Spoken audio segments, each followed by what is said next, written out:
Vamos direto ao ponto. A nossa análise detalhada de hoje é sobre como transformar completamente a maneira como os projetos saem do papel. Nosso grande foco aqui é desvendar o Scrum. E olha, não estamos falando de mais um daqueles processos burocráticos de escritório, sabe? É muito mais sobre uma mentalidade empírica.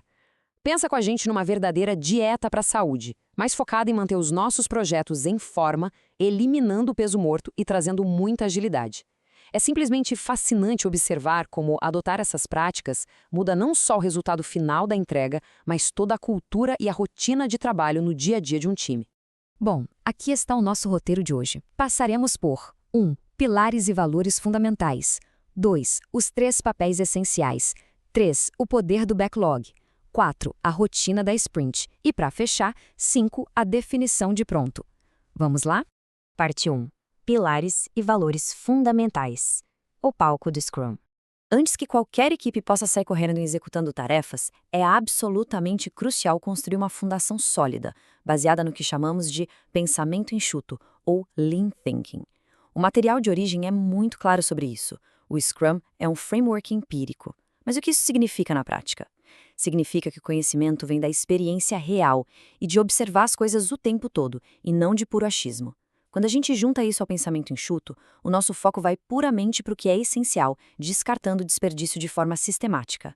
É literalmente o extremo oposto daquele caos da gestão tradicional de projetos, onde o pessoal cria planos anuais gigantescos sem nem saber quais são as variáveis da semana que vem. O Scrum trabalha assim, de forma iterativa e incremental, um passo de cada vez. E para combater esse caos e a rigidez da gestão tradicional, que geralmente é super opaca e adora um enorme atraso, o Scrum se apoia em 3 pilares inegociáveis: transparência, inspeção e adaptação. Voltando rapidinho na nossa analogia da dieta, não adianta nada seguir uma reeducação alimentar se a gente não subir na balança de vez em quando para verificar o progresso, né? Isso é inspeção. E se o resultado na balança não for o esperado, a gente precisa mudar a dieta, que é a adaptação. Só que a mágica é que tudo isso só funciona de verdade se houver transparência total sobre os desafios reais que o time está enfrentando. Ou seja, as coisas ficam bem visíveis, são checadas com uma frequência alta e ajustadas muito rapidamente. Agora, para que esses 3 pilares empíricos funcionem de verdade, o framework exige que a equipe viva 5 valores no seu cotidiano: compromisso, foco, abertura, respeito e coragem. E sério, isso não é só para ficar bonito num pôster na parede do escritório. Na prática do dia a dia, é sobre ter a coragem de levantar a mão no meio de uma reunião e admitir: gente, eu errei aqui, ou tem algo travando o meu trabalho. É ter a abertura para mostrar essas falhas e o respeito para tratar os colegas como profissionais independentes e super capazes. Esses 5 valores são um verdadeiro motor que guia cada pequena interação e decisão da equipe. Parte 2. Os 3 papéis essenciais. O elenco da nossa história. Sabe uma das coisas mais libertadoras dessa metodologia toda? É que não tem espaço para hierarquias complexas ou aquele microgerenciamento chato. Existe apenas uma unidade altamente coesa e focada num objetivo. O Scrum define estritamente 3 responsabilidades colaborativas. Primeiro, temos o Product Owner, ou o dono do produto. É quem decide o que vai ser feito, focando sempre em maximizar o valor do produto. Depois temos os developers, os desenvolvedores, que são os criadores multifuncionais. Eles decidem com total autonomia como vão fazer o trabalho. E conectando todo mundo, temos o Scrum Master. Esse papel atua como um líder servidor, um verdadeiro coach da equipe, com um foco quase obsessivo em remover qualquer impedimento para que o time possa literalmente voar sem amarras e sem burocracia. Parte 3. O poder do backlog, o roteiro e a estratégia. Com o nosso time muito bem formado, vem aquela pergunta de $1 milhão. No que é que a gente vai trabalhar agora? E é exatamente aqui que entra o coração do planejamento ágil, o backlog. A essência da produtividade aqui contrasta totalmente com aquela estratégia tradicional de querer fazer tudo de uma vez só. O ágil prefere prioridade e foco.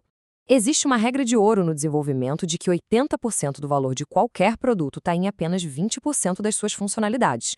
Focar no que traz mais valor primeiro é exatamente como reservar um quarto de hotel online. O fundamental é garantir a sua estadia o mais rápido possível, certo? Só depois o time vai se preocupar em adicionar funções secundárias complexas, como escolher o tipo de travesseiro.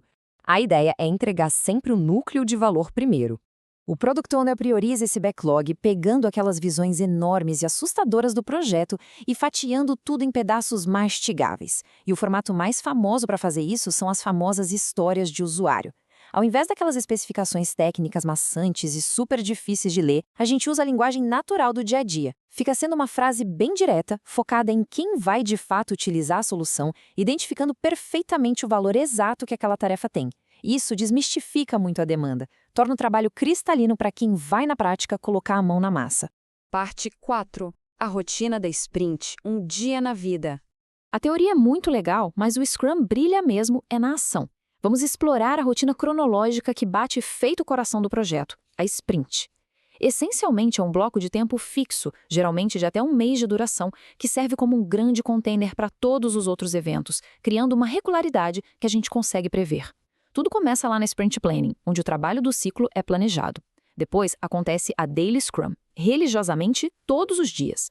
Chegando no finalzinho do ciclo, entra a Sprint Review, que é uma reunião voltada inteiramente para inspecionar o produto que acabou de ser construído. E logo em seguida vem a Sprint Retrospective, onde a equipe olha para si mesma e para os seus processos internos, buscando sempre a melhoria contínua.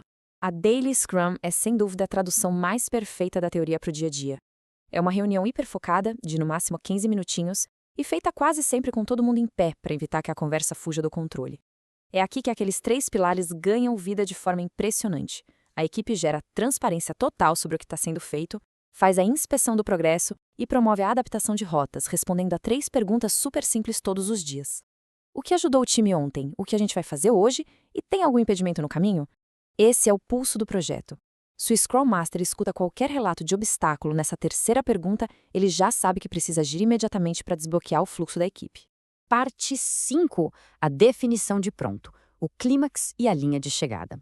Todo esse esforço monumental da sprint só faz sentido na prática se a gente tiver clareza absoluta sobre quando a corrida realmente acaba. Aí entra o conceito vital da definição de pronto, ou a definition of done. Num ambiente Scrum, não existe essa de uma tarefa estar mais ou menos pronta. Ela precisa entregar valor real e estar totalmente utilizável. Os textos originais trazem umas analogias bem memoráveis para isso. A gente não constrói um avião de papel pela metade que não consegue voar, certo? E se a missão é pintar uma casa, ninguém entrega só meio parede pintada e diz que avançou. A definição de pronto é o padrão implacável de qualidade da equipe.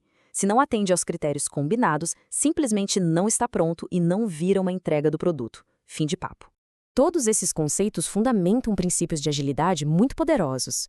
Como as próprias citações clássicas do framework fazem questão de nos lembrar, fracassar rápido não é de jeito nenhum sobre sair buscando o erro de propósito.